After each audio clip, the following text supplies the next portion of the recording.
Slow down. False alarm. There you go. How about those Chiefs, huh? That first play, I knew we were doomed. Here's Jeff. Hey. I'm glad I was supposed to be up there. I'm glad I didn't go. Hey, Jeff. We're ready. All right, here we go. Special meeting of Washington, Missouri City Council, Monday, December 8, 2025, 5:30 PM. Fair? Here. Briggs? Coulter? Here. Heidrich? Here. Holtmeyer? Here. Packey? Here. Capsule? Here. Stellentrup. Please rise for the Pledge of Allegiance. I pledge allegiance to the flag of the United States of America, and to the republic for which it stands, one nation, under God, indivisible, with liberty and justice for all. Approval and adjustment of agenda. Motion to approve. Second. Motion by Bear, second by Coulter to approve. All those in favor say aye. Aye. Motion passes. Report of department heads, health benefits renewal for insurance. Good evening, Mayor and Council. Thank you for meeting with us this evening to have this special meeting concerning health insurance renewal. As you have before you, our letter from the HR department for myself, and attached to that are some of the rates that we will be rolling out to employees if you approve our recommendation tonight. I'd like to bring Scott Schretfer up to tell you about what he and his team have presented as the best path forward and the recommendations, and then he can ask or answer any questions that you have at that time as well. We also have Tammy here for financial questions that Darren and I or Scott cannot answer. Thanks, Sean. Thanks for coming out tonight. It's chilly. Let's start with the ancillary. It's pretty easy. Our ancillary insurance is like our dental, our vision, our life, work site benefits, accident, health, hospital indemnity. We received an 18% increase on our dental. We're running about 124%. It was expected. No other carriers were any lower than that, and the rest of those benefits, we have a zero increase on rate pass. So that's pretty simple. We're able to stay with all the same carriers that we have now. So that's the ancillary. The medical is a little more difficult. Not the -8 we got last year, which was an easy decision.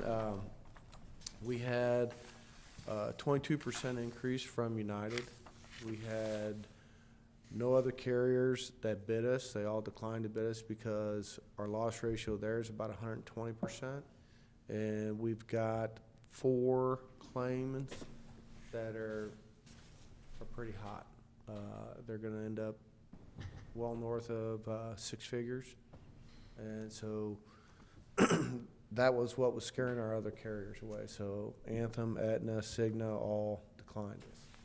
And if you remember, last 2 years I've been talking a little bit about self-insurance.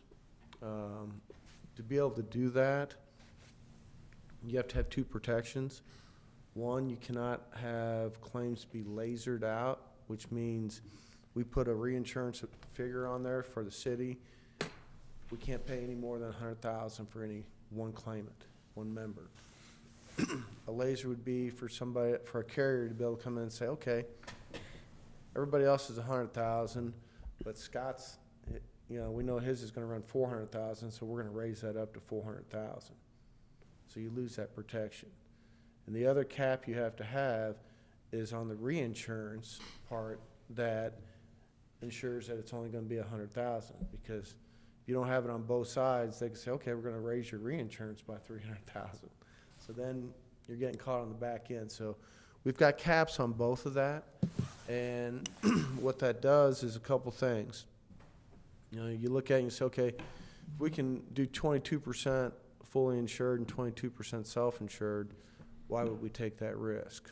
Well, for the first reason, being able to cap everything at $100,000 when we know we're going to have probably, that should save us probably maybe as much as $400,000 on those 4 claims. I think it'll save us about 200,000. The other thing that we have is we ran all of our prescriptions through our top 25 only, actually. And on those top 25 prescriptions alone, we'll save $200,000. And by resourcing those and then by actually getting the rebates back from the pharmaceutical companies, which United Healthcare and all the carriers get now. So the city will actually get those now. So an example, Xarelto, it's a heart drug. It's $1,000 a month. Well, guess what? You can go to Costco and get it for zero cost. How do they do that? It's because Costco's getting $500 back in rebates from Pfizer or Merck or whoever's manufacturing that drug. You don't even have to be a member at Costco. You can walk in and get that done. So our pharmacy benefit manager, Smith RX, that we'll use will automatically source that for our employees. So we'll save that. We'll save those dollars.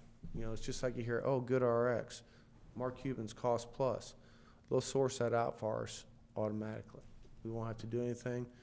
Shauna won't have to do anything in the HR side of it, so there's no HIPAA, no violations or anything. So looking at the, you know, 200,000 that I think for sure we'll save on the medical side, maybe as much as 400, and then looking at saving, you know, 200,000 for sure just on our top 25 scripts, not even taking into account the rest of it. I think we'll take that 22%, and I think we have a chance to get it maybe all the way down to a pass, because we'll save that much money. So if you look at the rates, what we, after sitting down with Darren and Shauna and Tammy, I think what our recommendation should be is to keep our rates at that 22% and run it just like we would have taken a fully insured renewal. And then we will bank those dollars. And our next renewal will have those banked, and then we can offset anything we have. But if we run the way we think we will, I think we'll be flat.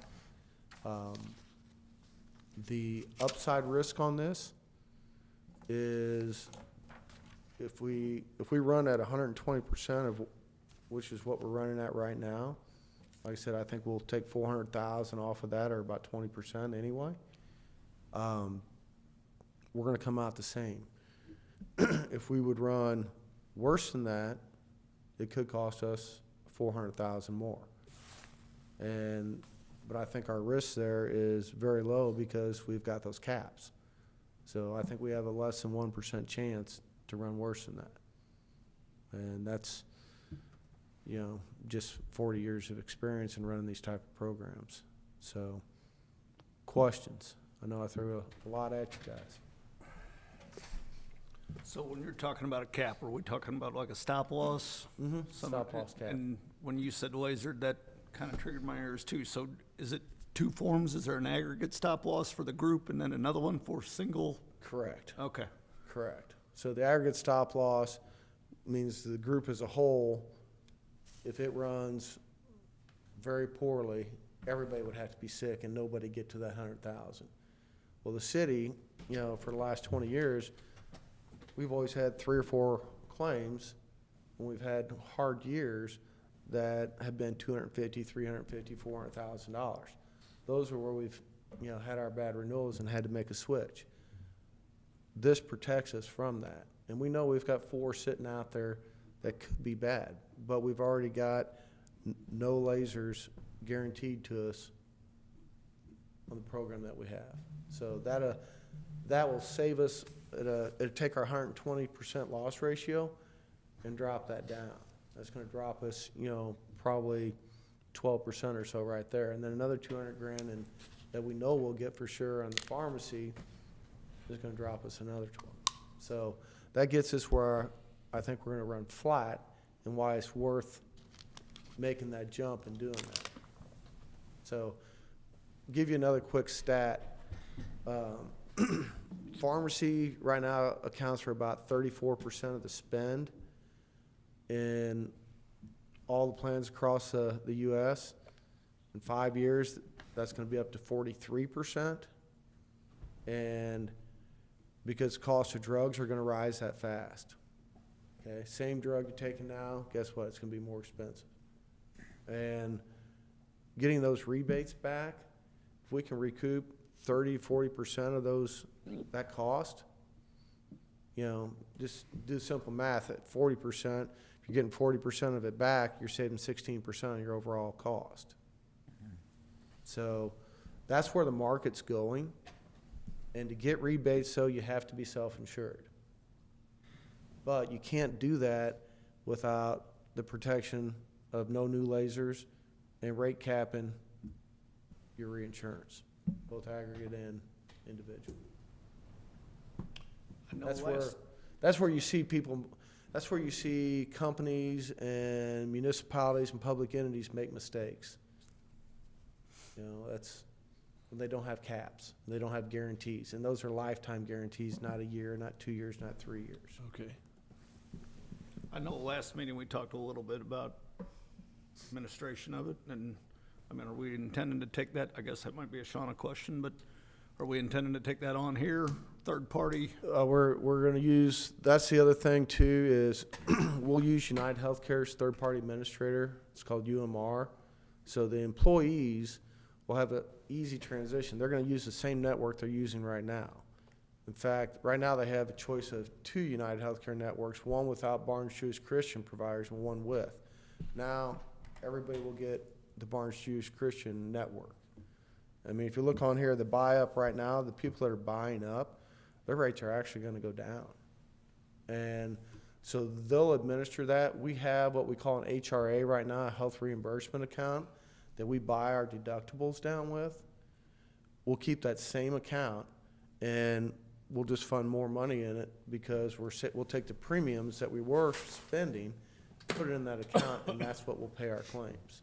And they'll draw that out of there every week, just like they do our HRA right now. So there's nothing extra there that goes to UMR for administration? Yeah, we'll pay an administrative fee. But that's included in. That's what we're included in talking our about. We're not cost. talking- Yeah, all of our administrative fees, our reinsurance cost, our stop loss and everything is all included in this cost, as are our anticipated claims. Scott, have you ever had to compete with self-insured? We write self-insured all the time. I've probably got 70, 80 clients that are self-insured. What's the amount they'd have to put aside to have a self-insured? So we have what's called a lag, your first 3 months coming in. All you're gonna have your first month is basically pharmacy claims because it's a retail transaction. Everything else is gonna take 30 to 45 days, some of them 60 to 75 days to process. So first month, you figure you're gonna run, maybe 30% of what your claims would be. Next month, you're probably gonna run 60%. Next month, you're probably gonna run 90 to 100%. And then fourth month on, you're gonna be what they call mature. So we have our clients accrue that money for those first 3 months that they're saving, accrue that money, set it back, because if you ever go back to fully insured, guess what? You'll have what we call run out. So those last 3 months, you'll have to pay those out, and you'll have that money accrued because you didn't spend it from those first 3 months. So coming in, your costs will actually be much less the first 3 months than it would be. But I tell people, don't spend that, accrue it, because if you ever get out, you'll need that as a run out because that way you won't be paying fully insured premiums plus the claims from your self-insured. So, and the city is in fantastic financial position too. I mean, you guys have done a great job, been great stewards. And sitting and talking with Tammy, it's phenomenal what you guys have done. So, but yeah, so that's needing a pot of money to start with. You don't need that. So if you didn't have the financial wherewithal that you guys have, I might say, hey, you know what, account for a little more upfront, but it should be very smooth going in. You should actually have excess. Scott, correct me if I'm wrong, but from 25 to 26, a family will pay more, or right around $1,000 more a year deductible. Is that true? Not deductible, in deductions. In payroll- deductions. Payroll deductions. Right. Okay, So- I misspoke, but it'll cost them $1,000 a month, or a year more. Right, for family coverage. Okay. That it will. And again, they had an 8% decrease last year. And if you look over the last, 20 years, I probably should have brought a chart. I bring that every now and then. Be helpful, yeah. Yeah, it's, the increases they've had have, Minimal. yeah, it's been next to nothing. And the other good thing about it is, you guys, we've got over 500 clients, and nobody has a zero deductible 100% plan. And the other nice thing for the employees right now, riders get this, and they look at it and say, oh, that can't be. And they want to try to charge them, even though they know the HRA is going to pay. Now, they won't have that issue anymore, because it's a straight zero deductible. There's no HRA that's going to pay and process after the initial claim processes. So that administratively, user experience, it's going to be better for them. But yeah, the family is going to pay a little more. If they were buying up to the network that has BJC in it right now, their premiums are actually going down. Darren, does the city pay any portion of city employees' health insurance? Yes, 70% per pay period. For employee only, the city pays all at They pay all of it. $50.50 But those a other month. tiers that you have, The other tiers. We pay all, so even if you're family coverage, the city still pays all except $50.50 for your coverage. And then the employee and city share the cost of adding your dependents. The city still pays 70% of the dependent premium, and the employee pays 30% of their dependent's premium. I did forward you just now, what Scott had sent, that's the comparison, what he's talking about, the United Healthcare versus the renewal versus the self-insurance, and what that plan looks like side by side. And I just found the rate history. I'm gonna forward that as well. we did budget for a 10% increase this year. I mean, we would look back the last 2 years, and I think it was 8%, 9%. Prior to that, I think we had 5 very good years where we were hovering right around 0% increase. But then we had 8, I think, and a 9, I'd have to look exactly, but we budgeted for 10, so it was just a matter of coming up with the additional 10%. And Tammy, we were talking about it today. I mean, we've been doing very well with savings in the general fund at the end of the year. So that's why there's no budget amendment. We don't need to do that. We can go ahead and monitor it and track it throughout the year. And we're gonna be able to see it firsthand. I mean, obviously, our hope would be the savings side would potentially cover that. Yeah, absolutely. Yeah. Well, you hope the savings cover it, but you also hope that we're not at 120 loss ratio, but we're at an even loss ratio. Right, and if then we're even at 100, we're money ahead. Right, at money ahead, then you still, now you basically become your own broker for pharmaceuticals, correct? I mean, the self-insured, I was scared when I read the email today, just because I'd just have been shy away from that forever. But after hearing the explanation, it kind of makes sense. And I guess you could simply say that United Healthcare has been making money on pharmaceuticals for so long, we're now experiencing that cut. So I guess my question is on the 100,000 cap, if someone does have a catastrophic, we have 4 now, do we just stop paying for theirs and they're responsible? That's another insurance that we have on top of it? So the reinsurance picks up and pays all Okay. that.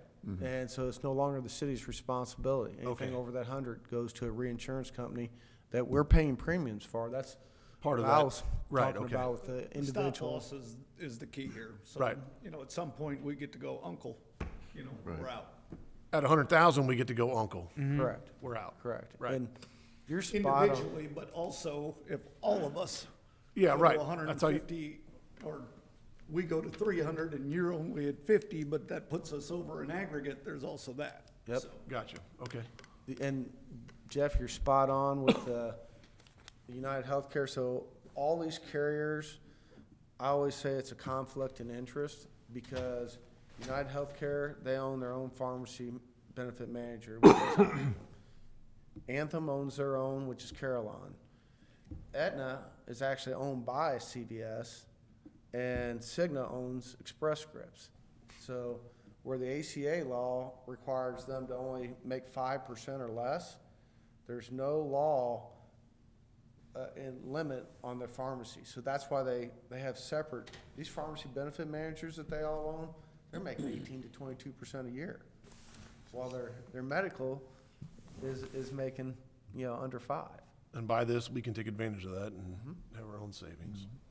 Yeah, it's just a matter of time before it comes. It's what's coming across the whole industry. It's just being large enough to do it, which you guys are. 5 years ago, I'd say if you weren't 250 employees, you shouldn't consider self-funding. But that continues to come down. I mean, there's companies out there I think are too small to be doing it, but, there's companies in good financial condition, between 50 and 100 is doable now, because you can set that stop loss at 20,000 or 25,000 and get it to a manageable number for them. Are you privy to what Franklin County is doing on their self-insurance? I know it's with a competitor, but I am. So I can give you a little history on that. at first, I think they were reluctant too, and they wanted to do it, but then They went from. I'm fortunate because my wife has that, and it hasn't been, it's an HR nightmare there, but the employee has not been bad. So that was my discussion at home for 10 minutes. That's why it's not bad, so. When they went in, they did not have no laser protection. They received lasers. The full insured bid they had that year was 2.3 million. I think they spent 5 million their first year because they had no lasers. You spent 5 million? Cost them 5. Yeah. So, yeah. The fear That's- you were talking about, that's the fear. That's why I was asking about Uh-huh. I agree. That's why I brought it up, because I know I didn't know the number was that high, but I knew it was a problem. Yeah, yeah, and they went in, and now they're in no man's land because they can't get out because they've got lasers they can't get rid of. I believe Edwardsville is in a similar position, have been for 15, 20 years. You can't not have protection. Right. Same way, we do a ton of school districts that are self-insured as well, and they've operated fantastic, but you have to have those two protections. If you don't, you have exposure. Right. And as a public entity, you cannot take exposure because it's not like you can go out and say, oh, we're gonna sell more widgets and bring in more revenue. Your revenue is capped and not always a certainty because you don't know what other governments and other programs are gonna do. So then my only other question was in the email, we said something about programs for employees to, I guess it was not use the insurance, right? I mean, or not have so many claims, or what, but there's no way to tell somebody not to. But do we have an idea? I thought it was something to do with that, am I wrong? So, A wellness program, We have a wellness program. We've had that in place for quite a while. and that will continue with this? That will continue with this, Okay. yes. If you look on that second page of this handout Yep, that you got, if you look at the 2026, which is the second table down, the top one is the base plan, and on the top right is the buy-up plan. And that's what Scott's telling you, that those people that are in the buy-up plan are actually gonna see a decrease. Now, we have about 25% of our employees are in the buy-up plan? About 28%. 28 employees. All right, out of Which part? 130, 25%. 122, there you go. 5%. There you go. Real close. Yeah, I was pretty close. we're not gonna call you a liar over that, Darren. Anyway, so you have, those folks are gonna see a reduction, but what you see on the second one, you see that potential wellness rebate per pay period, that's where they get that. So that's still in place. We're not gonna do away with that. So if they don't have a claim in a month's time, they get $25 back? No, No, they have to. just, they don't have to, they don't have to pay, if they don't go get a wellness check, and a single employee is gonna pay, just for example, I'm just gonna use employee only. Yeah. They're gonna pay $25 a month. If they go and get their wellness check once a year, yeah, $50 $50 a sorry. month. Right, okay. $50 a month, 25 per pay period. Thank you. And so that's, but if they go once a year to go get their wellness check, well, then you get that back. Then you pay Right. 50 It's cents a month. rebate every pay period. So once a Okay. year, we ask all employees to go get a wellness exam with their provider of choice and do whatever their primary care physician recommends to them. What we get back is just a form that says, I went and saw my provider, I'm doing what they said, they checked me, and I'm not a tobacco vape user. If they check both those boxes and bring that back to us in HR, then for the next year, they get a $50 per month rebate. So they get a wellness incentive, they earn that incentive back off of their premium cost. I think what Jeff was asking is in the email we talk about, there could be some savings. I think it's a lot for the city, potential savings, but there are some prescription savings and programs that we don't currently have that can help employees as well. Right, so on the pharmacy side, we talked a little bit about it with like Xaralto with Costco. You know, they'll outsource that on a mail order to them and have it delivered right to their house. And now they might be paying $200 because that's a specialty drug a month in copays, and then go to zero. So there's other, we just did one out in North Carolina. It was a individual, they had, it was a pediatric hemophiliac. They were on a drug called Hemlibra. $740,000 a year is what the drug cost. And they had a laser. We were able to go in and using what's called patients assistance programs. So the United States is the only country in the world that subsidizes research and development for pharmaceutical companies. In exchange for that, there's programs out there that you have, if you qualify for them, which the income limits are, you know, $200,000 a household on most of them, you can get those drugs free. So it's at zero cost. So like that particular drug, the patient was paying $8,500 a year for it in their cost. Obviously, the employer was shouldering the other $720K. Wow. And both of them went away, 100% for both of them. So the employee went to zero cost, the employer went to zero cost, so $740,000 savings, just like that. But like Smith RX, our pharmacy benefit manager, they do all that, gather that information, and file for that. The employee doesn't have to do that. All the employee might have to do is say, hey, this is my household income. And then they're off and can do everything else themselves. So the savings that they could have on these copays, the people that have high copays, because you look at, so, you know, Mayor Hagedorn, you were talking about, you know, $1,000 a year. That's a, ouch, you know, that stings. But if they can get rid of a $200 copay and even bring it down to $75, they're saving $125 a month right there. So now all of a sudden, you know, they're $1,500 better off. Now the other side of it doesn't hurt as bad. And that's where the potential is for both the city and the employee. God, this would be good info, because we're gonna get asked questions, you guys. Why am I paying more? And a little cheat sheet, more than this, but to answer questions like that. Thursday, That would be helpful. Thursday, there is, when we go have open enrollment, Scott will be here to answer those questions great. and go, and we go through that. Scott's team does a great job of going ahead with Shauna and walking all the employees through this stuff, so. We'll have 2 meetings at 10 and 2. We'll also record one of the meetings and we'll put it on Employee Navigator, which is your guys' employee enrollment site that we provide.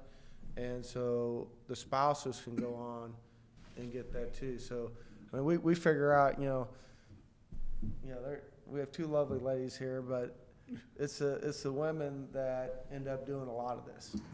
you know, and so if they can go click on that and watch that. I mean, when people call the office, it's usually not the husband, it's usually the wife that's calling, getting stuff straight, saying, hey, we got this, we got that. Or, you know, the husband would drop it by. I'll try and find go here and fix this. So then my next question, we sign up for a year? Uh-huh. Or if we do, I mean. You do it, yeah. Gonna do a yearly renewal? Just like we always do. Right, okay, Yep. And we can see where we're at after. Yes. right. The other, Maybe, you may be well enough, you want to go ahead and. That's what I was looking Go for. back. Some kind of a report card where we know where, we'll be able to tell what we saved in pharmaceuticals. Will we be able to see what we saved in claims as far as that goes? that's the other beauty of it, is now, you know, we get very limited data, in my opinion, and slow data. Everything we get's a 3-month lag. And it's frustrating because now we'll get it daily. We'll be able to click on and say, oh wow, you know, Jeff went to the doctor, you know, 3 days ago, and the claim just came through today. We'll know it that quick.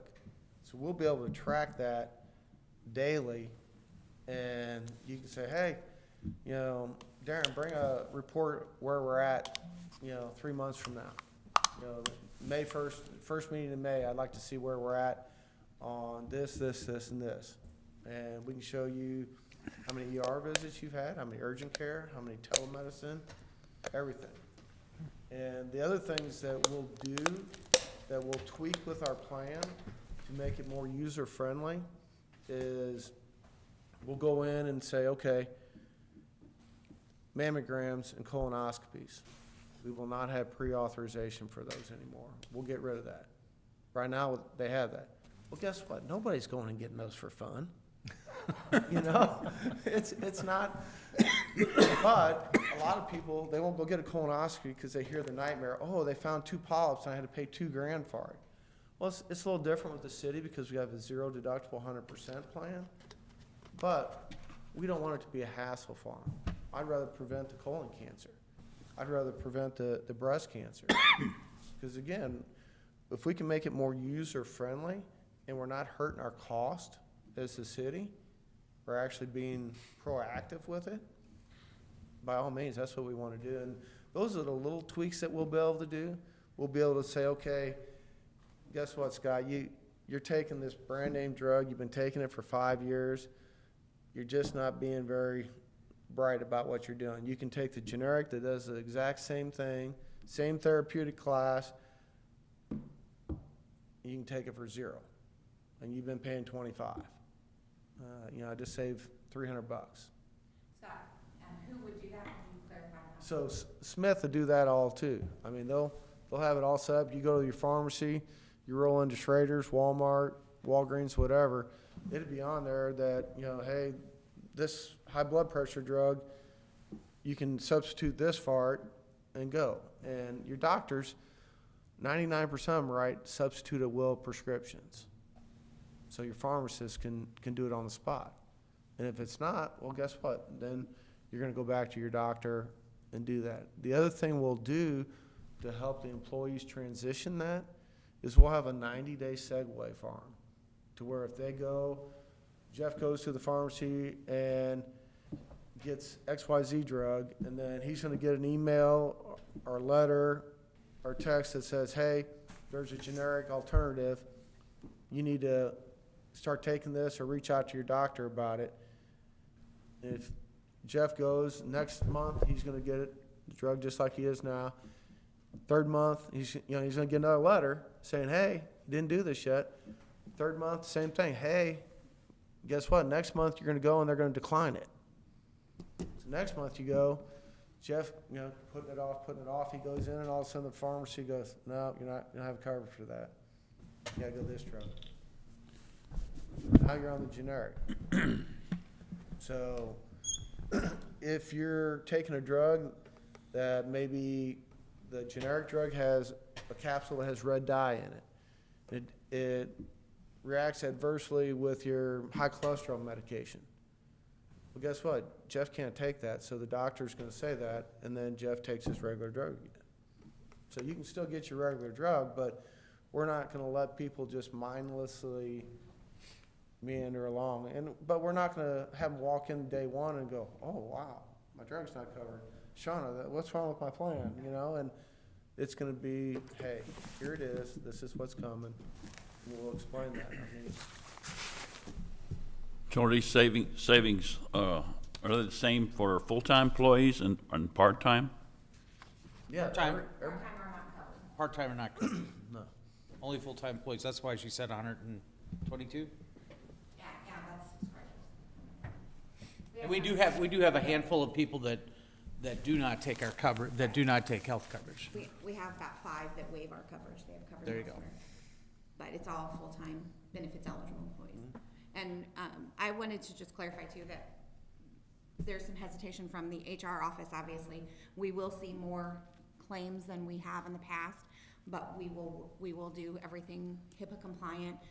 We'll come to you with some needs for me being named a HIPAA compliance officer, things like that. My office will become a little more locked down, it already is. And it will be very limited on who can see actual claims information.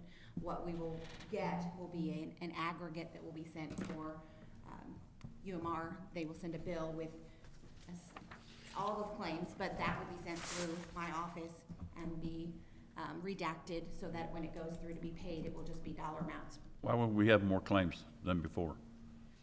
The claims will actually, currently we pay the HRA, which is just the deductible and co-insurance amounts. We see those coming through that we pay out of the account, but in self-insurance, the actual claim, every time you go to the doctor, will be paid by the city directly. To UMR, they will pay the provider, but we will pay UMR, and then they will pay the provider, so. In the past, it was a hybrid between Scott's office and Shauna, because we just covered the HRA because it helped bring the overall cost down. That's why we had a single was at 5,000 and the 10,000. family 10,000. Think of it this way, Steve, before our stop loss was 5,000. Now we're gonna take a larger risk at 100,000. So there's more claims that have come through before the reinsurance kicks in. Hopefully, we never see the reinsurance kick in, because then that means we're running well, we're healthy. So there'll be more activity, but even with Shauna's stuff, we can redact names, we can redact diagnosis, provider, we can redact whatever we want. So if she doesn't wanna ever see a name, she doesn't have to. So that way, if she goes and says, you know, all right, Tim, you haven't been doing what you need to do, I'm gonna have to let you go. And you can't come back and say, well, you knew that, you know, my family had these claims and that's why you did that. No. You know, here it is, here's our procedure, here's our contract, we never see any names. And you insulate yourself from that. And when it goes to finance to be paid, they never see anything. It's all gone. We can function with what we call employee ID numbers. Makes sense. So Wow. the nice thing. Learned a lot tonight, didn't you? Yeah, I mean, it's, the nice thing is you can slice and dice the data any way you want. You know, if we wanna have a lunch and learn because we've got a ton of people that are diabetic or high cholesterol, we can drill down to exactly how many members we have that applies to. what We can they're have taking. donuts and bacon and Show up with some donuts and bacon, we're ready to go. But so much more control. You know, if we see that our ER usage is higher than it needs to be, well, maybe, you know, we send out some flyers and say, hey, here's where the urgent cares are, here's the telemedicine. You can react like that instead of 3 months late. You know, I don't and- want to ask for something that we don't want to, I mean, I know we get a financial report every meeting or every once a month or whatever, but to me, the report card for that would be advantageous, I I think. was that we're- thinking, yeah, aggregate Quarterly. versus what we're hoping to be at budget-wise month by month, Tammy. Right, I mean, we can't make a change, I mean, because we're going to be in for the year, but I'd sure like to see, rather than come here next See where we're December and be like, tracking. you know, Yeah. look, I told you so, or, oh, you were pretty close, but, you know, Yeah. like you said, maybe May, or, you know, or every 3 months or something like that, that we know where we stand. Do a quarterly. I would say. Yeah. I think Quarterly would be, Quarterly, I think, is a great benchmark to do. you know, then can you increase your aggregate then? Or, I mean, I don't know, is there, there's No, nothing to you'll- change? you'll You're be still locked in for locked the- in, okay. For the year, and, you know, you can't say, man, we're rolling good, I'm gonna up my bet, you Yeah, know? right. It don't work that way. No, but at renewal, we can do that. We can say, hey, you know what? We can look and say, you know, we don't have anybody that was even close to that 100,000. We can go to 125,000, save some money on the reinsurance premiums, and that's gonna be a good risk. We can hit 125,000 3 times and still break even. If we hit it a 4th time, it was a bad deal for us. But, you know, because we'll look at it and say, okay, we'll save $75,000 if we go to 125,000 from 100,000 stop loss.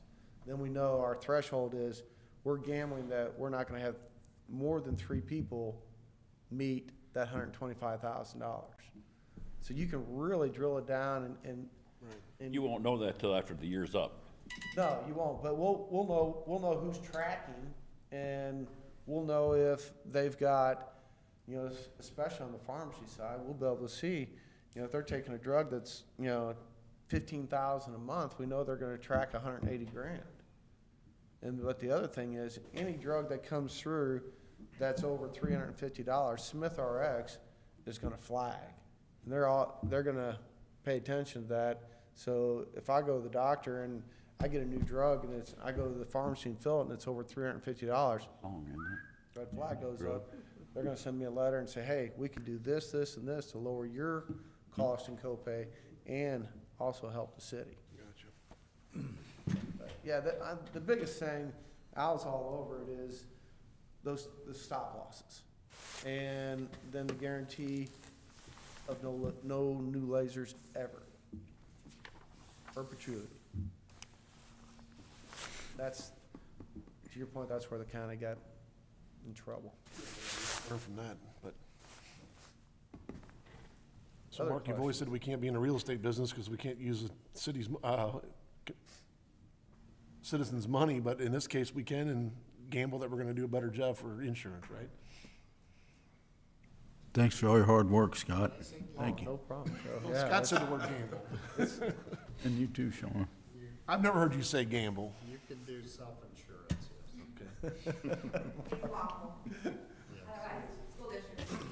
yeah, it's, and I get geeked up about it a little bit because it gives me more tools to help you guys.